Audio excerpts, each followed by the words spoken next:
front of me I've got REMATCH. In this video I'll show you how to use celebrations.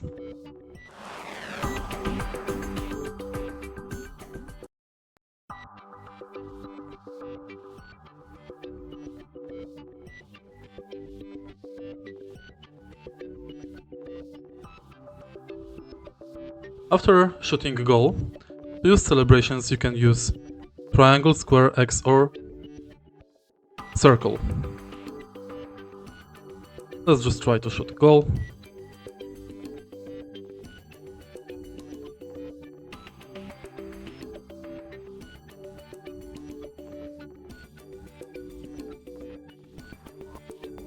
That's basically it. If you find this video helpful, please leave a like, comment and subscribe.